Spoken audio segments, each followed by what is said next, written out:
Bonjour la team, nuyu naa leen yéen ñëpp encore une fois bienvenue sur C'est Delicious, surtout pour les nouveaux arrivants di leen dalal ak jàmm. Tey nag ñu noo def un peu plat sénégalais, des cheveux d'ange ou vermicelle à la vapeur. Vermicelle nag ñu bëri dañ koy ragal a def parce que tey bi dafa metti du réussir. Tey nag une technique très simple et rapide pour réussir. Donc man viande hachée nag laay utiliser cette fois-ci. On va faire des boulettes de viande hachée. Pour les épices, j'ai du paprika, cumin, sel, gingembre moulu ak poivre. Dama koy jaxase pour ñëw def ko ci sunu viande hachée. D'habitude ginaar la ñuy def lakk ko du poulet frit ou au four, mais man je choisis des boulettes pour changer un peu. Voilà, donc on va mettre les 3/4 du mélange dans la viande hachée.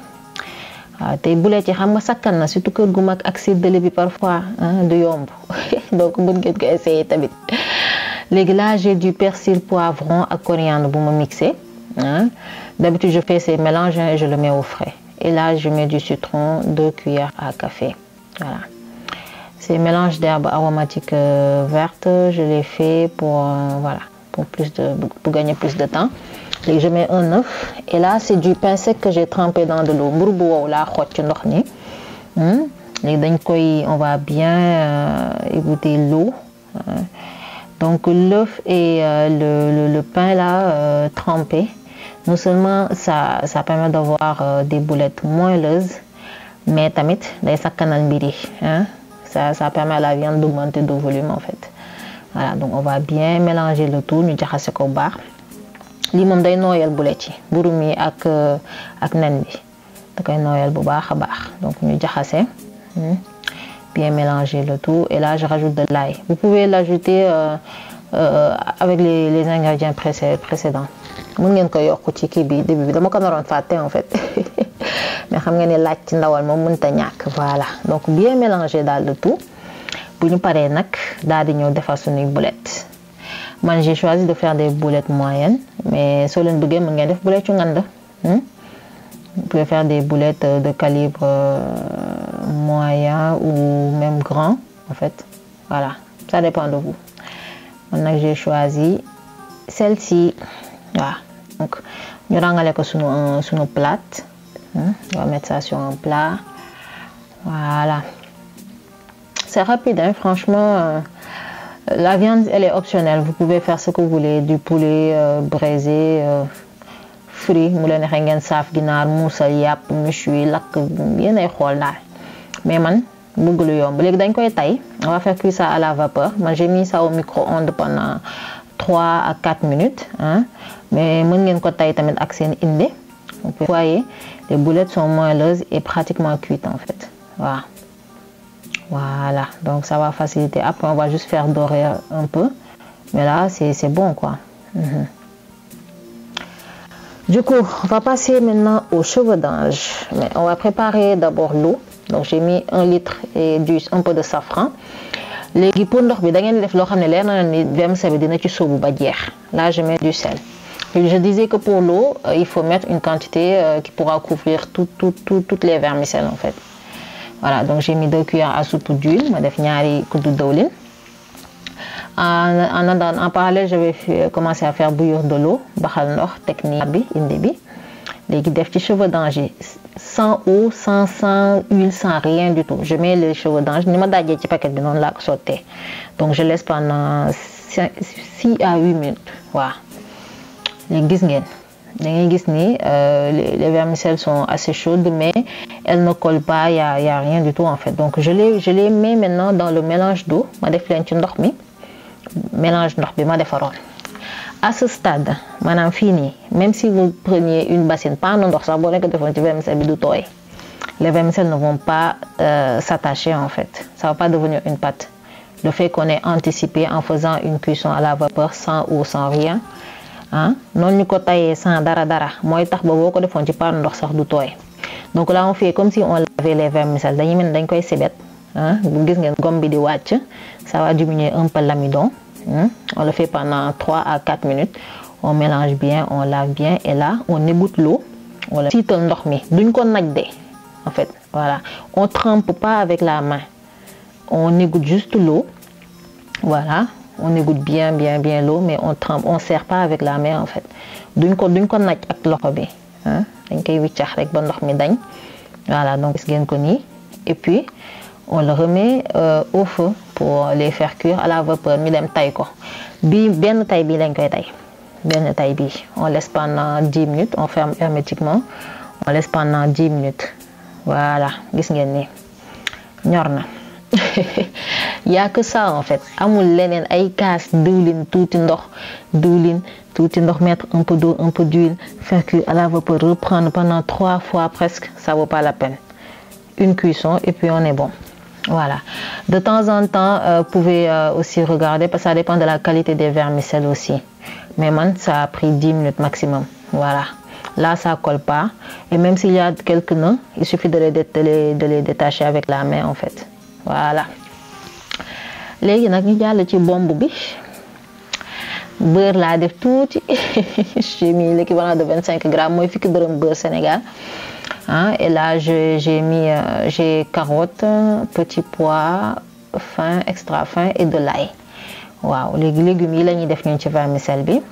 Hein? Moi, j'ai des petits pois frais que j'ai achetés. Si c'est les petits pois yi nekk ci pot de boîte de conserve, il faut bien laver le lot gluant là. Donc il faut bien nettoyer ça, parce que sinon ça fait que les vermicelles ne vont pas se conserver longtemps. Et là, je rajoute un peu de curry, bon, une cuillère à soupe, et le restant du mélange d'épices. Bon, il est sont épicés. Donc à ce stade-là, mettez feu moyen. Hein? Donc on rajoute un peu d'eau parce que les carottes sont crues, carottes ñorul, pour mu mëna ñoralé touti, épices tamit ki walé tassalé dal. Yéna ma gëna xam. Donc pour avoir un mélange assez homogène, donc vous voyez. Donc on laisse cuire à feu doux. Voilà. Et on rajoute un peu de sucre pour relever le goût. Sucre bi yéna ma gëna xam ci bombe bi. En gros, j'ai utilisé en fait l'équivalent de 600 grammes vermicelle bi. Voilà, dans le paquet 1 kg bi xaj bi laa utilisé presque. Là, j'ai des raisins secs. C'est optionnel, mais nak xorom la ci dal. C'est bon avec les vermicelles ou les cheveux d'ange. Voilà, différence moi cheveux d'ange mo gëna sew vermicelle rek wa ci tubaab yi.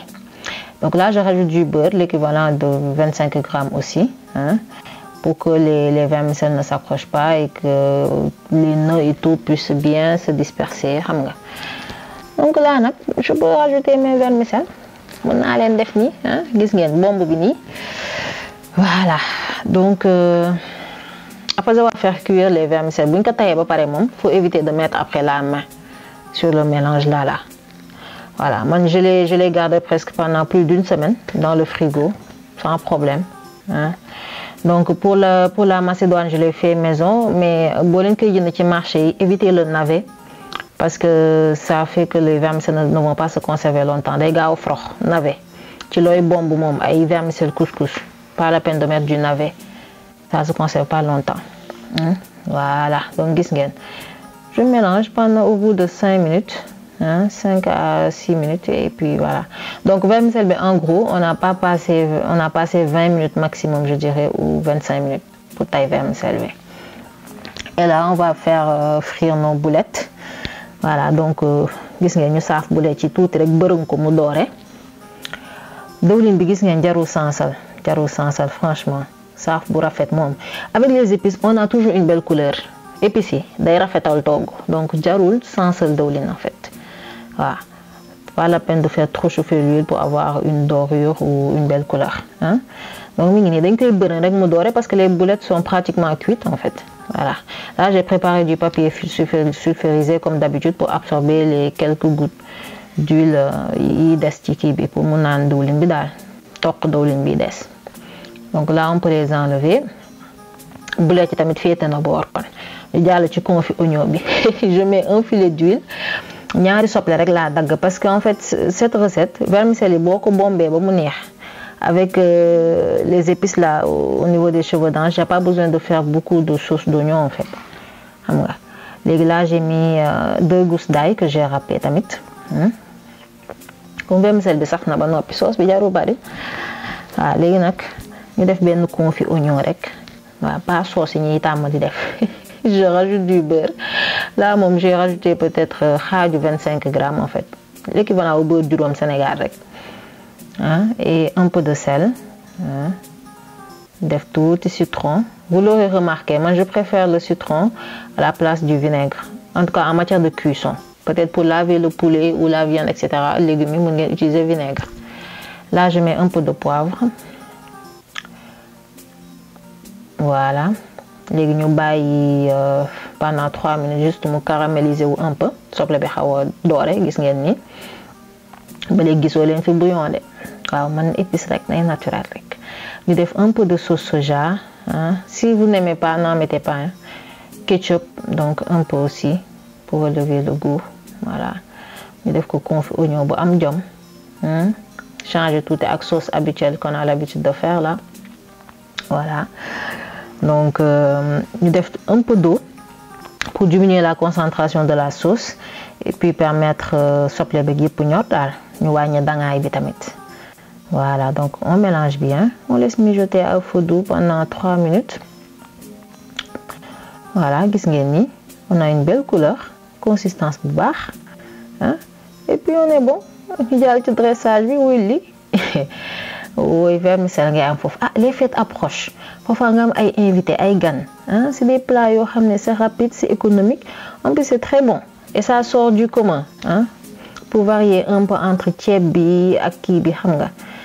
Voilà, légui mi ngi ni cheveux d'ange, vermicelle, légui jàmm def say crudité. Plat bi nak diko may nak waaw communauté sénégalaise bi yépp ci ñom lay tambalé, Donc dégustation bi dafa ñor bu baax.